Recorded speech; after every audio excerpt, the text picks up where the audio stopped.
Yeah, and at first it feels a little bit morbid. Obviously, people are dealing with a massive, massive crisis on the other side of the world. But here in America, and I know we have listeners and viewers all over the world, it feels a little bit weird to be like, yeah, but will my gizmos continue to be on time? But it is important to take a moment and take a long view and recognize what's going to happen to the distribution logistics of the way not only our electronics, but all of the imports that we get from Japan and all the affected areas. Yeah, it's definitely not the most important story coming out of Japan, but that doesn't mean that it should be ignored entirely.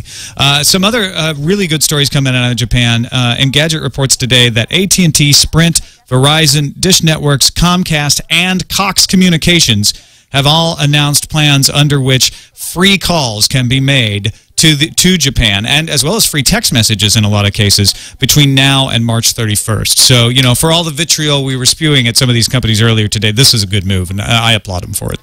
Oh, fantastic. Yeah, and look, this is one of those times when it's like there's nothing but good to be done. You do good for the people. You do good publicity for yourself. We know the folks over at Apple kept their Wi-Fi on. They were allowing people to come in and actually bunk down in the Apple stores. It's brief moments like this where to see everyone come together and put aside, you know, the bottom line for a brief moment makes everyone feel good. Yeah, that Apple story is really touching. Kevin Rose had some emails that he posted on his blog about, you know, it became that scene from the movie where everyone gathers around the electronics store and watches the TV broadcast, except for the modern era. Everyone was in the Apple store watching the live stream on the laptops that they have set up there. Also, Facebook set up a Japan earthquake page for users to find information about disaster relief. Google has set up a crisis response project. We've talked about that in the past, although an interesting spin on that.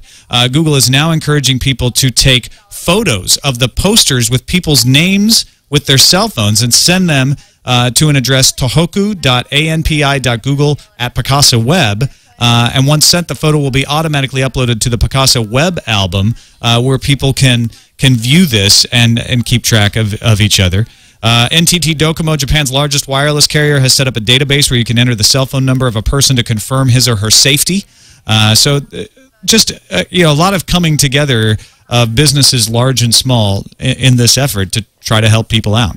Now, this is interesting. In the chat room, Stephen M. just tweeted or sent over to us that Verizon's offering free access to TV Japan through their Fios TV service. So and I think it's fascinating. Yeah, that's great.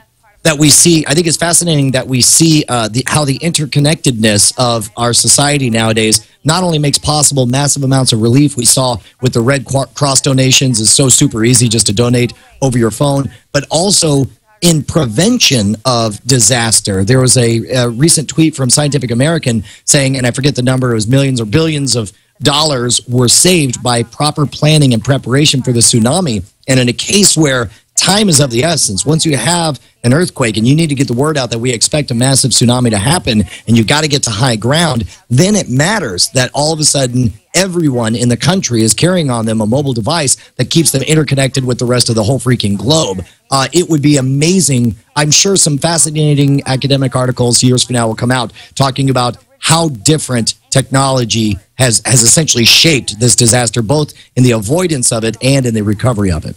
And it's funny how copyright issues go away when real important issues come along. For instance, TSS Aloic in the chat room points out NHK World is live streaming on Ustream right now. That'd be something they'd be sending a takedown notice for in the past. But we find out what's really important in these situations and do what's necessary.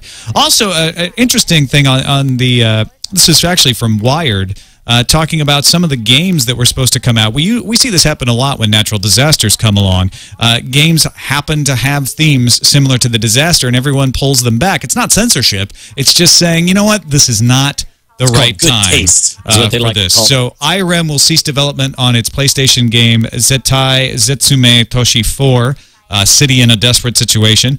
And there are a few other PS3 games that are being delayed for release because they deal with earthquakes and disaster themes, and I think that's appropriate. I mean, I think they'd come under criticism for the opposite if they put them out for being insensitive and trying to profit at something like that. Oh, absolutely. And I think you know, let's face it, the reason these games are popular is because we're all fascinated with massive disasters. But then when one happens, especially when it's all too real, we certainly want to dial back our involvement. We saw that with 9/11. They pushed back the movie and made some changes to the movie Collateral Damage. And what's funny is the little ways. There was an on-campus cafe called Ground Zero out in Eastern New Mexico University that all of a sudden they were not real happy with that name. And likewise, the band Anthrax for a while, not happy with their name during that scare. And when I went to Whole Foods to get sushi, it was very weird to grab a box of sushi that said tsunami package. And I was like, that's not cute right now. That's it's a major disaster. And it's just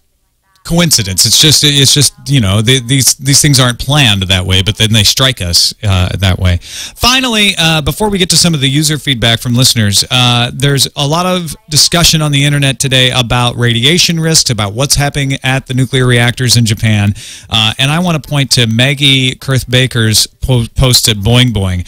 She says she's in the process of putting together a longer post that will add some context to the concept of radiation, but she did actually.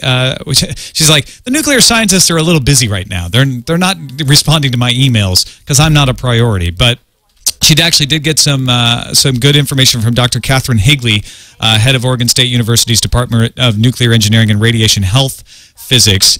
And says that information keeps changing from the Fukushima power plant as the situation changes, but one plant worker received a 10 REM dose. That's twice the annual occupational dose, twice what regulators have deemed safe for someone who works in a nuclear power plant. Now, the interesting thing about this, you may think, wow, twice the dose, that's horrible. But that risk translates into a 1% increase into having some sort of cancer or some sort of health risk related to that radiation. So twice the radiation does not mean twice the risk. Obviously, it raises your risk, but 1%, actually 0.5 to 1% is a lot different. So I like, Boing Boing is doing a great job, by the way, of covering this and trying to bust through the FUD and say, this is real. This is the PR that you're getting. This is what seems to be really happening on all sides of the issue, not just like, busting the FUD of the power plant, trying to contain the information about what's really happening, but also trying to bust through, people overreacting to the radiation issue. Radiation is a bad thing. I mean, I'm not saying it's okay, but you need to have some accurate sensibility about how bad it is in order to accurately estimate how bad the problem is. Well, let me tell you, if you want to immediately cut past anyone's logic circuits and immediately make them scared, just mention nuclear radiation because it's so counterintuitive. It's this thing you can't see, touch, smell, or perceive in any way that can kill you. Nuclear fallout, of course, is a real problem. But one of the things that, and this is in no way meant to downplay the danger of the situation, but as people start throwing around the word Chernobyl, people really start to get worried. I want to point people to, there's a fantastic speech by Michael Crichton that you can find on YouTube. I believe it's called Fear and Complexity. And he talks about how he wanted to create a global disaster. So he looked up some research on Chernobyl. The initial estimates at the time were that 2,000 people died at the accident and that upwards of 400,000 people died through later complications because of exposure to radiation and cancers and that kind of thing. As he dug into the numbers, the actual numbers turned out that around 50 people died during the actual disaster, most of whom, about 30 of them,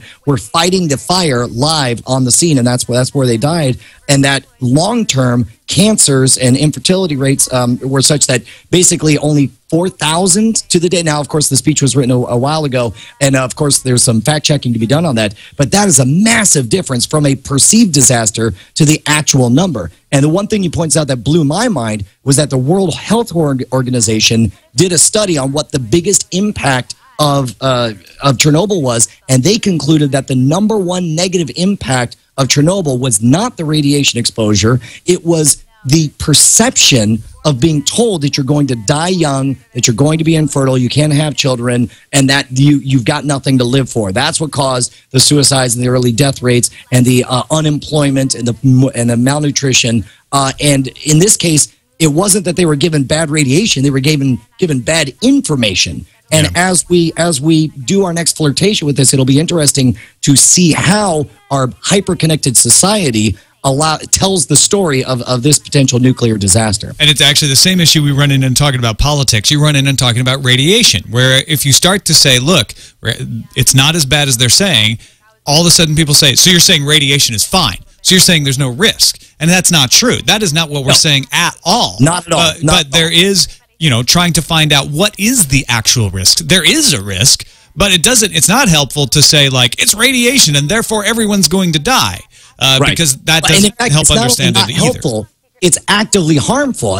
Scientists are very familiar with something they call the nocebo effect. It's a negative placebo. They call it the death bone, the death rattle, where somebody points to you, they give you the evil eye, they say you're going to die, and people, sure enough, die. And so it's important that for the maximum health of society, that we be smart, that we avoid the radiation, that we handle the problem correctly, but that we not get wrapped up in this disaster explosion where we think that everything's over and it's the end of the days. And what you need to do is you need to actually find good sources of information. Leo and I are talking about hopefully doing